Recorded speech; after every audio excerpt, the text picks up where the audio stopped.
Hey, bienvenue dans ton Yann et Frank. Il y a du stock aujourd'hui, les amis. On va parler de nos mers verts, sont à Copenhague. Il fait beau, il fait chaud, ils font du vélo.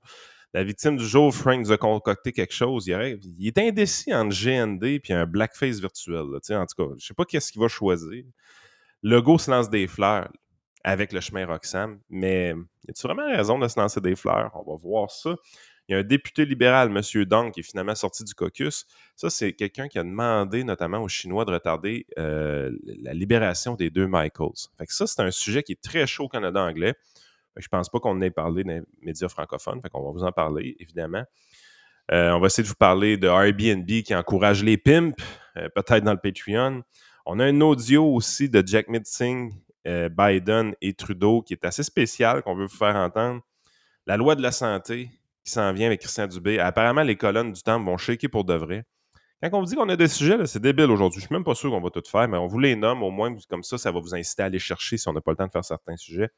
Il y aurait moins de séparation chez les jeunes parents québécois présentement qu'avant. C'est une nouvelle étude qui est sortie.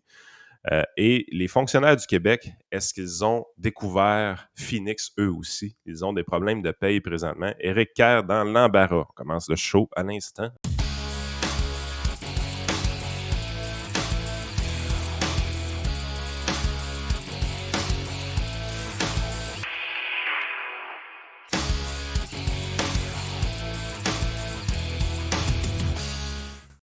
Écoute, c'est vraiment un gros lundi, Frank. C'est spectaculaire. Les nouvelles, c'est ça que ça fait, hein, ils nous sortent tout ça le vendredi après-midi. Tu sais, comme Bono Marchand, il est à Copenhague en train de faire du vélo, puis c'est un vendredi soir qu'on apprend que le but maintenant, c'est de scraper la ville de Québec pour faire des pistes cyclables partout. On s'en doutait pas pantoute. Mais avant ça, passons. Hey, c'est-tu green d'être tout le temps en voyage? Oh, ouais, ils font un esti de beau tour, eux autres. Eux autres, ils font vraiment un beau tour. Il y avait le maire communiste aussi de. Laval? Ouais. Là, lui, il prenait l'avion aussi pour aller là, en Scandinavie. C'est le fun pareil, hein? Tu sais, ces Hey, gens-là, moi, me ils semble de écœurent voir, le là, monde parce qu'ils ont un poêle à bois, ils écœurent, le monde parce que: «Hey, là, t'as-tu mis, telle affaire dans le bac de recyclage ou dans telle autre affaire? Fais pas de Airbnb, fais pas ci, fais pas ça, ça prend l'avion, ça va se faire sécher les dents». Dans des c'est tout le temps des belles places en plus, hein. Ils vont jamais prendre de notes, sur ce qui se passe au Gabon ou ben, au Yémen, tu sais. C'est tout le temps des places le fun, tu sais, avec des belles pistes cyclables, avec, des belles plages, c'est des jamais en voiture là, aux États-Unis non plus. Hein. C'est juste à côté. Là. non. C'est toujours Ben, c'est parce que loin. le modèle aux États-Unis, ça va pas super bien non plus, là. Tu sais, si tu vas aller à Chicago pour prendre des notes, tu vas t'enfarger dans les sans-abri partout, là. Fait que, tu sais, puis à LA, puis à San Francisco, tu sais, avec tout le monde qui sac le camp vivre au Texas parce que c'est plus vivable là-bas, tu sais, je sais pas jusqu'à quel point c'est un. Ben, pour aller au Texas. Es-tu malade, toi? Ça, GND va ben, justement, parlons de lui. Euh, Quelle transition incroyable. Parlons, parlons de lui. Donald J. Trump is now president of the United States. President Obama is the ex-president. And Mr. Trump, for the moment, steps away for the What a great inaugural honor to address. be able to introduce for the first time ever in La victime du jour. La victime du jour. Ben écoute, il y avait plusieurs candidats encore aujourd'hui. Peut-être que j'en garderai pour demain. Mais écoute, je ne veux pas y revenir trop longuement parce que je pense que vous avez fait un bon segment dans ta chronique à Avec Radio Jeff. Pirate là-dessus. Ceux qui ne l'ont pas vu, ben, sur YouTube, ceux qui sont sur Patreon, j'ai mis l'audio aussi. Vous êtes revenus là-dessus. En gros, GND a fait le tweet le plus populaire de sa vie en prenant un peu hors contexte, en disant ben Un là, peu. j'ai écouté la chronique de Gilles. C'est comme si lui écoutait les chroniques de Gilles Proulx avec Richard Martineau. Nope. Ça n'arrive pas. Là. Fait que quelqu'un il a dit hey, Gilles Proulx parle de toi. Parce qu'oubliez pas, hein, les politiciens, ils ont des gens payés qui leur disent en temps réel qui parle de eux, où et quand, comme elles sont narcissiques de même. Ah ouais, Fait tu payes, puis dans le fond, tu as tout accès aussi au, hein, au verbatim. Ils ont les verbatims, donc ils ont tous les textes. Fait que s'ils veulent faire des recherches dans ce qui s'est dit à la radio, tout ça, exact. ils peuvent le faire facilement. Là. Exact. Et là, Gilles Proulx, personnage coloré que tout le monde connaît, qui est loin d'être quelqu'un que j'apprécie particulièrement. Là. Il en a dit des conneries dans sa vie, mais c'est pas grave, il a le droit de les dire. Moi, je pense qu'on a le droit de dire les conneries qu'on veut, du moment que c'est pas criminel.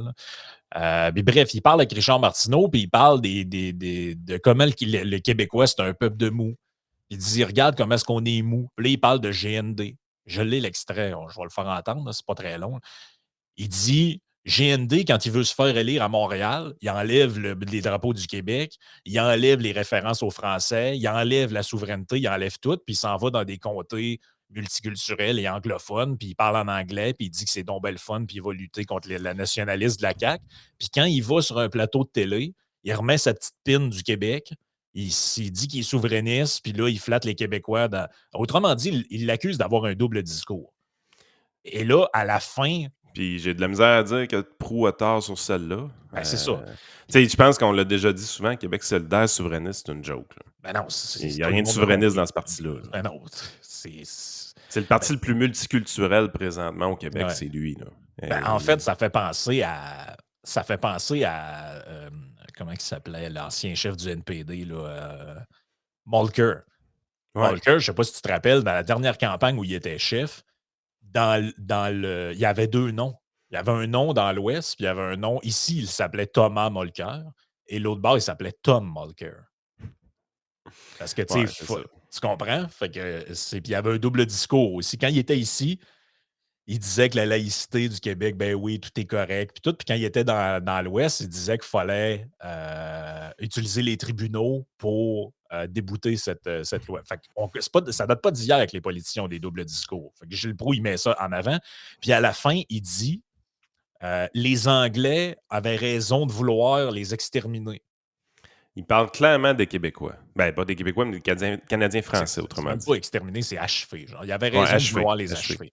Tout le monde a compris que le sens de la... Ben, tout le monde a compris. Ça a l'air qu'un non. Fait que GND lui fait un tweet puis il dit « Hey, Gilles Proulx veut nous abattre. » Puis là, il y en a qui retweetaient ça. « Hey, c'est des menaces de mort. Vous n'avez pas le droit de faire ça. » Puis si et ça. Mais regarde, je l'ai, l'audio. On va l'écouter. Je l'ai ici. En aucun cas, il parle de GND. Par exemple, lorsque le 4e pouvoir sortait un élément, on voyait un débat le lendemain à l'Assemblée nationale. Aujourd'hui, regarde les contradictions, là. L'opportuniste à Gabriel Nadeau-Dubois, un souverainiste, dit-il, il a enlevé le mot Québec dans ses affiches durant la campagne dans Saint-Henri de nous apprendre un chroniqueur chez nous. Il a enlevé le drapeau du Québec pour avoir des votes auprès des néos. Mais, bel hypocrite qu'il est, il se présente à une émission de télévision fort écoutée dimanche soir avec à sa boutonnière une épinglette du drapeau du Québec. Alors, les Anglais ont vraiment raison de dire qu'on devrait les achever une fois pour toutes, ces épais. Et en terminant rapidement... c'est clairement une référence du passé. Là. Ben, tout le monde... Moi, je comprends pas comment quelqu'un peut comprendre autre chose que ce qu'il est en train de dire, c'est, dans sa perspective de souverainiste à lui, c'est que les Anglos qui voulaient assimiler les Franco, ils avaient raison de le faire. Parce qu'on est une gang de mous, pas capable d'assumer nos convictions et notre identité. C'est ça qu'il dit. Et GND a twisté cet extrait-là en disant les achevés, il avait raison, il parle de lui puis de QS, puis là, t'as Marois Risky qui braillait, Éric Kerr est allé y faire un câlin. Ah, regarde, moi, c'était théâtre-là. Au début, t'étais pas trop sûr, puis quand je t'ai envoyé l'audio, t'as comme fait, voyons, sacrément, c'est quoi cette affaire-là? Moi, ça me paraît clair qu'il n'y a eu aucune menace envers GND et QS là-dedans. Ils se sont fait traiter d'hypocrites en masse. Là. Mais tu sais, c'est pas un problème, là, je veux dire. Ouais, mais puis là, au long de la fin de semaine, ils ont comme modifié leur... Là, ils parlaient plus de ce bout-là parce qu'ils se sont comme rendus compte que ça n'avait pas rapport. Mais là, ils parlaient des libéraux, une couple d'années. Ouais, puis ils disaient, ouais, mais là, quand même, traiter quelqu'un de bâtard puis de menteur, c'est pas chic. Ben là, c'est ce qu'on fasse, là. C'est Gilles Proulx, là, sacrément. Là. Ah, là, vous venez de découvrir qu'un monsieur de 83 ans, ça s'exprime pas comme un jeune de 20 ans. Là. Vous venez d'apprendre ça. Là. Fait que là, on va canceller tout le monde qui a cet âge-là. Là. Parce que quand vous allez dans un foyer de personnes âgées, là, vous aimez ça, vous faire sécher les dents avec les personnes âgées, des petits becs à grand-maman. Puis regardez comment est-ce que nous autres, on aime ça, les personnes âgées, de faire des petits bingos, des petites affaires. Ben, les personnes âgées à qui vous allez faire des petits becs là, dans le cou, là, il l'aime, Gilles Proulx. Il y en a beaucoup qui parlent comme lui. Beaucoup. Mais tu sais, c'est de l'hypocrisie mur à mur. Je veux dire, c'est ce que Québec solidaire aime faire. Puis le modèle, on en a parlé avec Jeff, c'est sortons les poubelles direct. Là. Tu prends une phrase hors contexte, tu fais dire quelque chose à la phrase qu'il n'a pas dit, Puis après ça, tu essaies de spinner ça, puis tu essaies que ça colle. Québec solidaire, pourquoi ils sont bons là-dedans? C'est que Québec solidaire, puis sortons les poubelles. Ah oui, Des fois, on se c'est leur demande si ça think mixe tank. pas un peu. Là, Oh, oui. Des fois, on se demande s'il n'y a pas des gens qui sont dans les deux côtés. Là, c'est Oh, du oui. monde spécial. Ils s'aiment beaucoup ensemble, mettons. Oh, oui, ça s'aime beaucoup. Ça s'aime beaucoup. Fait que c'est les mêmes méthodes. Puis, fondamentalement, quand tu fais de la radio, s'il y a une chose qui te fait chier, c'est ça. C'est de prendre ton propos hors contexte, de l'amener sur une plateforme où est-ce que le monde n'écoute pas, lise pas. Twitter, c'est la plateforme par excellence pour les gens qui passent très peu de temps sur un sujet, mais s'offusquent très rapidement. Fait qu'on amène le sujet sur Twitter et la marde pogne sur Twitter. Mais la réalité, c'est qui avait réellement écouté l'extrait avant de dire que Gilles Proulx, c'est un cave? Les gens disent naturellement que Gilles Proulx, c'est un cave parce que Gabriel Nadeau-Dubois leur a dit qu'il se sentait pas bien, puis qu'il se sentait menacé, puis qu'il avait peur pour sa famille. Là. Ah oui, là, moi, j'en reviens pas, là, des proportions. Tu sais, moi, j'ai pas de problème à ce qu'il fasse un tweet genre, hey, quelqu'un m'a fait écouter la chronique que Gilles Proulx a faite sur moi, Richard Martineau, j'ai trouvé ça bas pis pas chic. Ben, il aurait eu raison. Eh oui, fair enough. Tu as le droit de critiquer une chronique, tu as le droit de critiquer un chroniqueur, tu as le droit de mais lui aussi a le droit de te critiquer, Gabriel. Oui. Mais tu sais, il dit, tu sais, quand Marois Risky dit, j'ai jamais vu le GND aussi branlé dans ma vie, puis il avait peur pour lui, puis tout ça. Sérieusement, là, arrêtez, là. Il avait peur pour la sécurité de sa personne et sa famille. Sérieusement, vous allez là pour vrai, là? Je veux dire, vous êtes toutes faites avoir, là. Ah non, Ça a été manipulé. Puis moi, c'est quoi qui me fait chier? Il en a fait des tweets dans sa vie, il en a brassé des sujets, rien qu'un peu. Ils ont leur sujet de prédilection, tu sais, puis j'ai toujours dit que j'ai une certaine admiration pour leur capacité à gérer leurs réseaux sociaux, là. Ils sont capables de toucher le monde droit au cœur facilement. Mais pourquoi c'est le tweet de la victime qui pogne le plus? Ah ouais, c'est 500-600 000 impressions, cette affaire-là. Pourquoi c'est pas ses affaires, ses logements sociaux ou sur un sujet important? Là? Ben, parce qu'on le dit souvent, c'est le clash qui fait que ça génère des vues. Il le savait, là, il est pas fou, ce gars-là. Là, il est pas fou. En plus, ça a été retweeté. Tu sais, le premier ministre, là, avec l'auditoire qu'il a, là, quand il fait... Ben, moi, je pense que oui. Là. Parce que lui, il a retweeté. D'ailleurs, il se fait avoir sur beaucoup d'affaires, hein, le premier ministre. Ça, c'est pas chic. En fin de semaine, il a fait un fou de lui un peu. Là. Le go puis le chemin Roxham.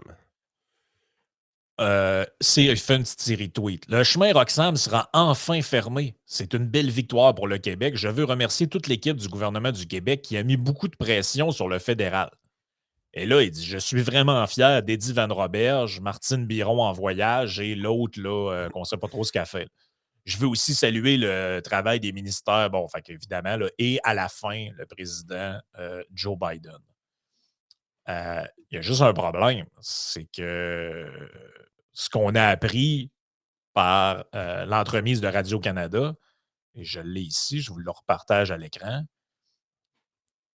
Une seconde. Ce qu'on a appris, c'est que l'accord sur le chemin Roxham a été paraphé 1 an auparavant. Donc, les documents ici, c'est la presse. Donc, ce qu'on apprend, c'est que le gouvernement américain a signé le 29 mars 2022 et le Canada le 15 avril.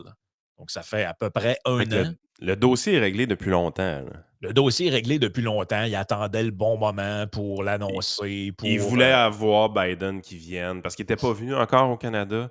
Il dit là, tu vas-tu venir là? Hey, là, tu vas-tu venir? T'sais, c'est parce que si tu viens, on va faire un souper, ça va être le fun, on va avoir des photos. Hey, tout le monde va être en pamoison, puis tout le monde va avoir son petit selfie avec toi. Ça va être cool, let's go. C'est parce que tu es allé en Chine, tu n'es pas venu ici. Come on, Joe, viens nous voir. Un qui s'est fait. Trudeau, il s'est fait un peu douner là-dessus parce que, tu sais, moi, mon guess, c'est que Poilievre le savait, cette affaire-là, ou le suspectait, que ce deal-là avait été signé et qu'il allait être annoncé. Parce que lui, qu'est-ce qu'il a fait il y a exactement 1 mois? Il a dit à Justin Trudeau, je te donne 1 mois pour fermer Roxham. Fait qu'il savait que quand Biden allait venir, c'était ça qui allait se passer. Ben là, c'est parce que Trudeau, il a l'air d'un gars qui exécute les demandes de l'opposition en ce moment. Ouais, les gens qui disent que Poiliev est un cave, là, sérieusement, là, allez vous rhabiller. Là. C'est pas le cas. Ben, Mais, ceux qui disent ça, ils aiment le gars avec les bas de la petite sirène. Là, fait mais que, j'ai-tu compris quand même que dans cette entente-là, il faut quand même qu'on prenne 15 000 demandeurs d'asile de plus? Tu sais, c'est juste qu'ils passeront pas par le chemin Roxham, mais c'est en bout de ligne, il y a combien de monde dans une année qui passait par le chemin Roxham? ouais. Ben, la seule affaire, moi, que je vois d'un peu positif là-dedans, c'est que comment je pourrais dire ça? C'est normal qu'il y ait des réfugiés qui viennent dans un pays. Mais le problème, c'est que le chemin Roxham n'était plus un endroit où des réfugiés arrivent, sont accueillis. C'était que c'était un chemin qu'à l'international, le mot s'était passé, puis les gens, dans le fond, utilisaient ça comme voie d'entrée alternative plutôt que de faire des vraies demandes. Ouais. Puis là, ils Mais c'est parce que- mélangeaient, ils mélangeaient, autrement dit, les gens qui immigrent avec les gens qui sont des réfugiés. Ah, Fait que moi, là, j'aime mieux que ce soit fait dans les règles de l'art, mais l'affaire, c'est que là, le gouvernement fédéral, s'il est obligé de faire 15 000 demandes de plus d'asile par année, c'est quand qu'ils vont démêler le lacet, là? C'est quand ils vont être capables de répondre à la demande qui arrive, justement, parce que les dossiers d'immigration, c'est encore une catastrophe aux dernières nouvelles. non, Là. c'est sûr, c'est encore une catastrophe. On a des exemples de gens qui ont eu leur résidence, puis attendent encore des papiers, puis des affaires qui n'ont pas rapport. Là.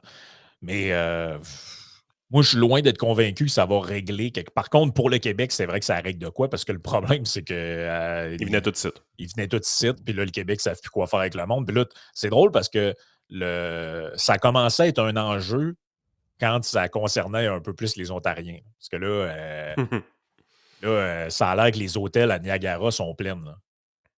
Ouais, puis tu sais, à un Fait moment que, donné, c'est un peu ça. Là, ça va être des vraies demandes d'asile, puis les gens vont pouvoir choisir réellement où aller. Pensez-vous qu'ils vont venir au Québec? ouais. C'est- Mais tu sais, il faut. Mané aussi, c'est en dehors de la question de si on est pro-immigration, moins d'immigration, plus d'immigration. Le dossier n'a même pas rapport rendu là. C'est que, en fait, c'est que si tu es un pays puis que tu veux être respecté, Faut t'en prendre. ben, faut que tu en prennes, mais si tu veux être respecté pour tes lois, pis tout, tu peux pas envoyer le message à l'international que ben nous autres, peu importe ce que vous allez faire, de toute façon, si vous venez par le chemin qui est dans le bois, tu sais, dans le fond, c'est que tu envoies un message qui n'a pas de bon sens. Là. Tu sais, c'est un peu comme, en gros, c'est un peu comme si tu disais, ben nous autres, on a une salle de spectacle, il faut que tu achètes des billets à l'entrée, tout le monde fait la file, mais by the way, si vous voulez rentrer par la porte d'en arrière puis pas payer, puis aller voler les places des autres qui sont là, ça nous dérange pas. Tu peux pas envoyer ce message-là. Tu sais, fait que moi, je trouve que ça avait pas à quelque part, ça n'a pas de bon sens, cette affaire-là, là, que tu aies ce système-là organisé en parallèle avec des gouverneurs qui envoyaient des bus remplis de monde.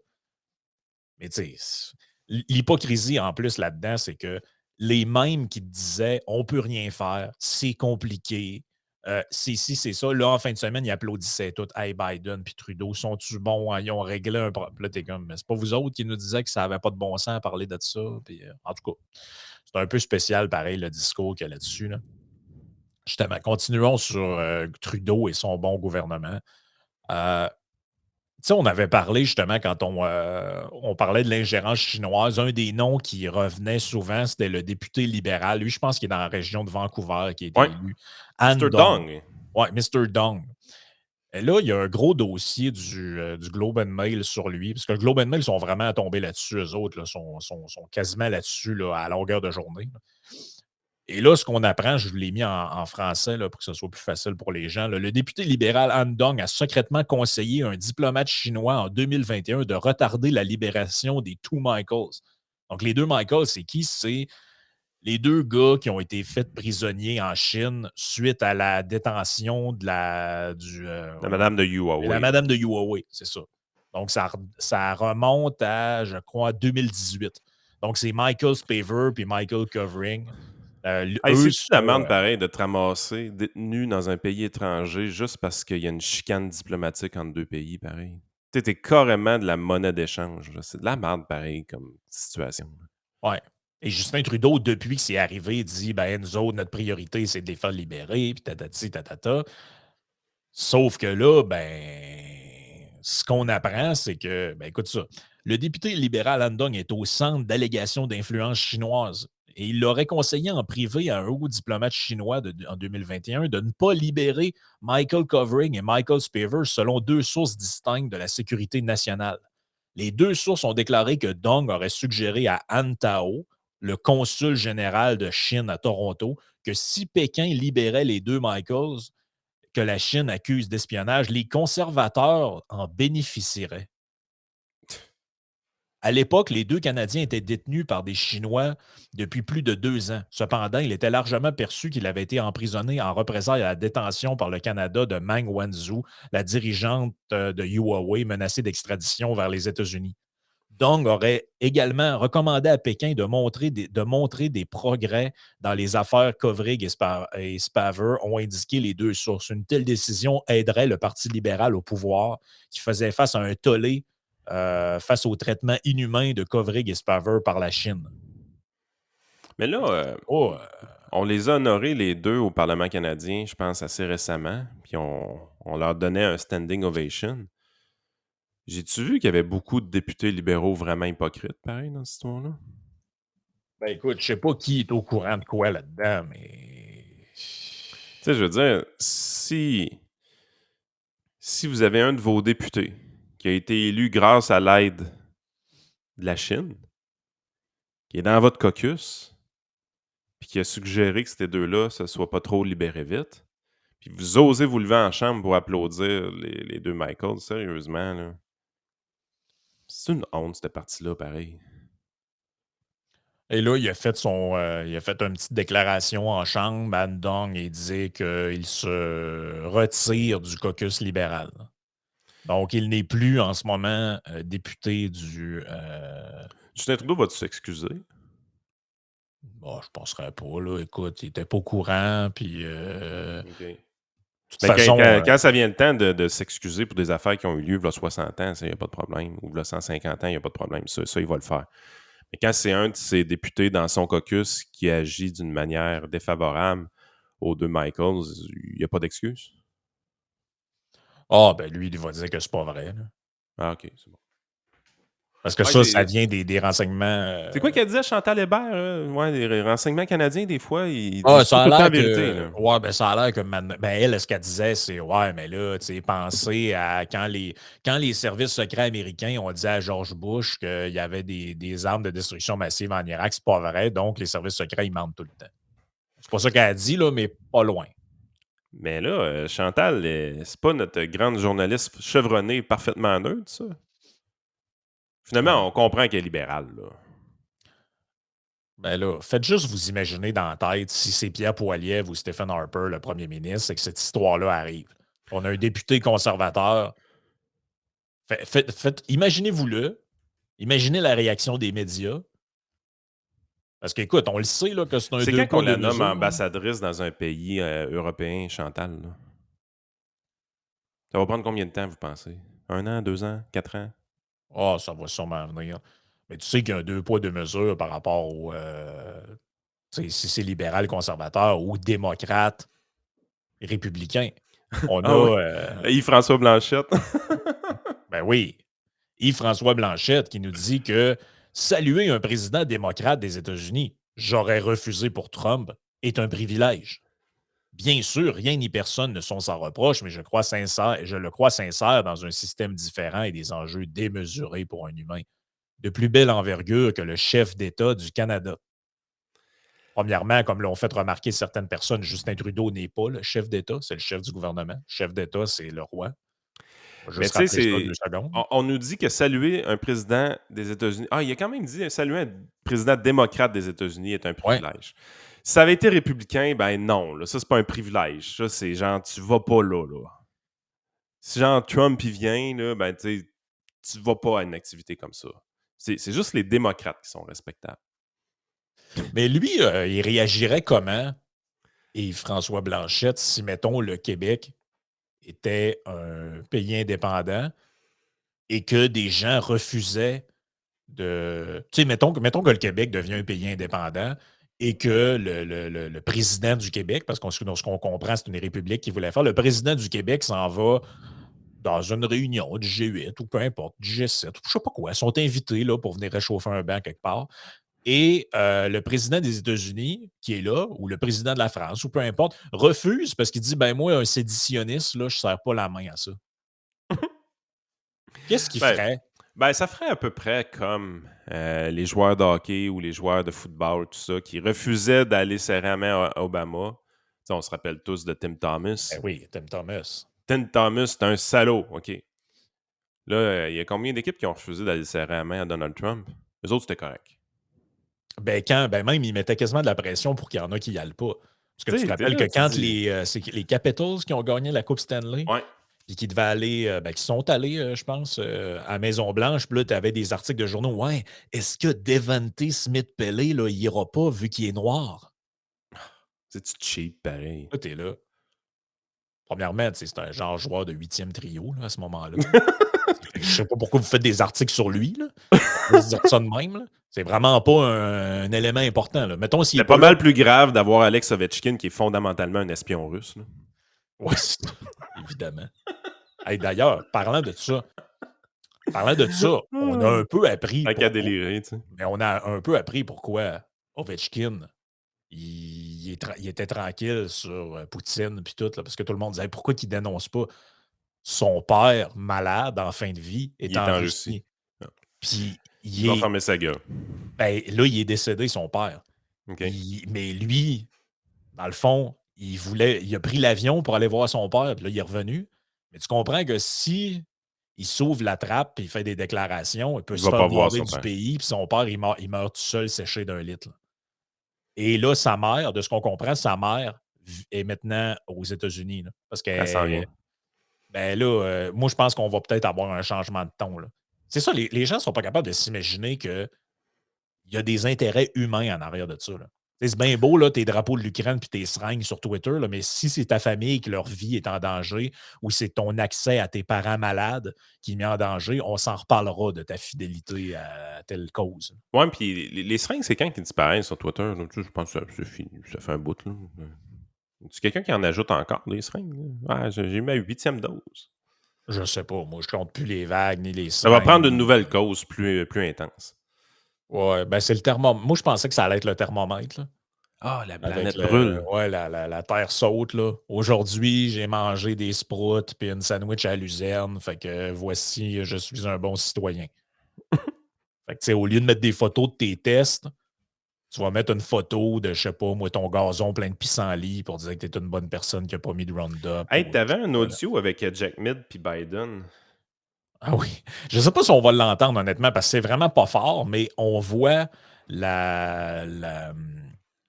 on voit, en fait, ce qu'on voit, c'est que le journaliste de Radio-Canada transcrit ce que lui a entendu aussi. Là. Fait que c'est pas moi qui l'invente, là, mais je l'ai ici. Donnez-moi une seconde. Je vous le partage. Donc, Biden arrive avec ses 92 chars, puis le cortège, toute la patente, tous des gens qui aiment la planète, on s'en rappellera. Euh, donc, il arrive au genre de salon avec le tapis rouge. Je ne sais pas exactement ce que c'est. Et le journaliste Louis Blouin de Radio-Canada nous dit anecdote.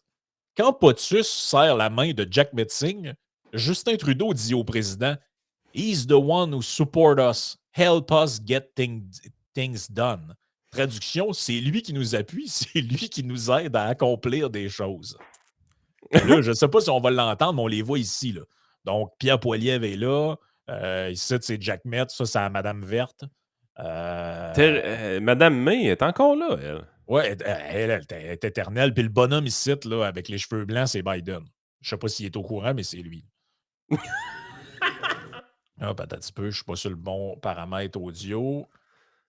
Je vous emmène ça à la bonne place. Et on retourne au début.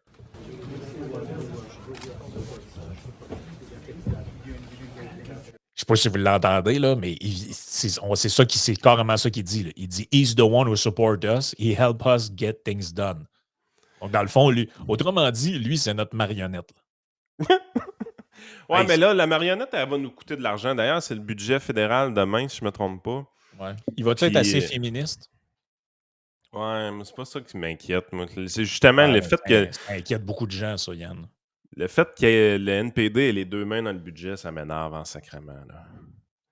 Tu sais, il y a des affaires qu'on n'aime pas dans le programme du NPD. Beaucoup d'hausses d'impôts, de taxes, beaucoup, tu sais, puis c'est tout le temps cibler les riches, puis tout ça, là, tu sais, ils veulent jouer dans les gains de capitaux. Là, tu sais, t'as tout le temps, là, Là, tout le temps ça qui est tannant avec le NPD. Là. Tu dis, comment ça qu'ils peuvent influencer autant le gouvernement? Puis là, tu as tout aussi. Ça nous concerne moins au Québec parce qu'on l'a déjà. Là. On est déjà socialiste de ce côté-là. Mais l'assurance médicaments, il y a le programme des garderies aussi qui voulaient, les assurances dentaires aussi qui voulaient peut-être. Fait que, tu sais, moi, d'avoir les libéraux au pouvoir, c'est pas quelque chose que j'apprécie beaucoup parce que c'est plus les libéraux de Paul Martin puis de Jean Chrétien. Vous Non, non, avez, vous avez compris, là, l'austérité budgétaire de Paul Martin est plus présente. Mais en plus de ça, pour ajouter une couche, pour qu'ils se maintiennent au pouvoir, ces libéraux-là, ils ont besoin de l'appui du NPD. Fait que ça veut dire que de temps en temps, tu dois donner du nanan au NPD. Fait que de quelle façon qu'ils vont donner des nananes? Ben, ils vont donner des nananes de façon à ce que électoralement, ça les affecte le moins possible. Fait que c'est toujours facile de taper sur la fiscalité dans ce temps-là. Là, parce que. Ben, il y avait des affaires qui leur ont promis, qui n'ont toujours pas livré. Fait que ça va peut-être être ça. Là. Entre autres, tu avais le dentiste, là. Une C'est ça. espèce d'assurance dentaire. Là. Bon, comment ils vont. Mais il y a des grosses pressions pour que le Parti libéral boucle enfin après. L'Alliance consomme le mariage avec le NPD. Ouais, mais je voulais dire, il y a une grosse pression pour que enfin, après 8 ans, ils fassent un budget équilibré. Un. Bon, ouais, dans la 5e année, là, je trouve pas ça. Hey, t'imagines-tu, ils vont avoir été 10 ans au pouvoir. Jamais C'est fait comme d'un ça que ça va. surplus. Jamais un seul budget équilibré en 10 ans. Hey, puis il prend le pouvoir en 2015. Rappelle-toi, là, on fait l'entrevue avec Philippe Couillard qui nous dit de 2014 à 2018, c'est lui qui s'occupe du budget au Québec. Puis, ils disent ouvertement que c'était important dans ces années-là où est-ce que l'argent était facile à faire pour un gouvernement, d'être discipliné pour pas faire des gros déficits. Ben, c'est ce que les gens disaient à l'époque. Trudeau, c'est le temps là, de continuer dans la même ligne qu'Harper, puis tu dépenseras plus tard parce que ils ont commencé, c'était quoi le première année? On capotait, il y avait 38 milliards de déficit, un truc de même. Je me rappelle, je t'écoutais dans le temps, on se connaissait même pas, puis tu disais, voyons, sacrément, comment on va. Même à l'époque, on disait comment on va passer par-dessus ce déficit-là. 38 milliards. Hein. Finalement, on en a fait de 400. Finalement, il en a fait 400 une couple d'années plus tard. Là, fait que c'est complètement Non, délirant. c'est une catastrophe financière ce qui arrive au pays au niveau fédéral. Puis le budget va être très, très, très déterminant, sérieusement. Puis je pense que le Canada perd en compétitivité à chaque fois que les libéraux déposent un budget. Puis quand en plus, il y a un coup de pinceau orange dans le budget, là, tabarouette, que j'ai pas le goût tant que ça de le voir, sérieusement, demain, ce budget-là. Là. Mais de ce que je comprends, ton hypothèse des affaires de transfert aux provinces, ils ont déjà commencé à. Ils ont enlevé un petit 80 millions là, ça n'a pas trop paru. Et moi, je pense historiquement, c'est ce qu'ils font. Les libéraux, pour équilibrer le budget, Paul Martin était discipliné, tout ça, c'était quand même assez facile. Coupe les transferts aux provinces, baisse le financement de l'armée, augmente certaines taxes et impôts. Après ça, ça l'a mené Gilles Duceppe, là, M. Grosieux, à dire il y a un déséquilibre budgétaire. Il y a un déséquilibre budgétaire. Autrement dit, Ottawa taxait trop par rapport aux services qu'il donnait, puis ça coupait de l'espace au Québec. Ce qui a amené les conservateurs à baisser la TPS de 2 parce que d'un coup, qu'ils ont baissé la TPS de 2 puis que le Québec a augmenté immédiatement la TVQ, vous ne l'avez jamais eu, ce baisse de taxe-là, by the way, les Québécois. Les autres provinces, ils l'ont eu, mais pas vous autres. Monsieur aux gros yeux, avec son déficit budgétaire ou son déséquilibre budgétaire, on n'entendait plus parler. Là. Ça avait pas mal réglé la patente, cette affaire-là. 2 points de pourcentage sur de la TVQ, c'est beaucoup d'argent. Fait que, tu sais, ce discours-là, il collait plus vraiment. Mais pourquoi il était venu avec ce discours-là? Ben, c'est ça. À force de couper les transferts, à force d'augmenter certaines taxes au niveau fédéral, ben, tu étais dans une position où est-ce que là, les gouvernements provinciaux avaient de la misère, même en étant disciplinés, à équilibrer leur budget de leur côté, alors que le fédéral, c'était facile. Parce que si le fédéral occupe l'espace de taxation sans envoyer échec aux provinces, ben, on s'entend. Là. C'est facile pour lui d'équilibrer un budget. C'est beaucoup plus facile au niveau fédéral d'équilibrer un budget qu'au niveau provincial à cause de ce feature-là. Ouais. Fait que imaginez-vous comment c'est une catastrophe, les derniers budgets Trudeau. Ouais, il y a beaucoup de gens aussi qui se demandent, puis ça fait le pont avec un sujet qu'on a parlé avant, puis on va s'en aller sur Patreon là, après ça. Là. Mais il y a beaucoup de gens qui se demandent c'est quoi que Trudeau a promis à Biden en échange de la fermeture de Rock? Parce que les Américains n'ont rien gagné là-dedans. Rien, rien, rien. Ben, moi, je pense que le 15 000 de demande d'asile supplémentaire est pas mal suffisant, honnêtement. Là. Moi, je pense pas. Il y en a qui pensent que le vrai deal en arrière de ça, c'est que le Canada mette enfin le cash qu'il est censé mettre pour l'OTAN. Ben, ça ferait du sens, mais je vois pas comment ils vont réussir à faire ça avec des déficits budgétaires. Puis c'est pas un gouvernement guerrier, là. Ben, guerrier, c'est pas le bon mot, honnêtement, là, parce qu'on est tellement sous-financé au niveau de l'armée que notre armée, c'est une joke, là. Puis c'est rien contre les militaires, là, vous comprenez, là, c'est que c'est un sous-financement chronique. Là. Ben, c'est pas un gouvernement guerrier. En tout cas, Mélanie Joly, à tous les fois que je l'écoute parler, d'après moi, elle, l'argent, les guns, puis les bombes, puis tout, elle a l'air d'aimer ça beaucoup, là. Hey, l'Ukraine, il faut les aider, puis je te dis que c'est la paix, ben, elle disait elle-même, hein, on n'a pas le choix de lutter vu que c'est la première fois qu'un pays se fait envahir depuis 1945. On va aller sur Patreon. Salut.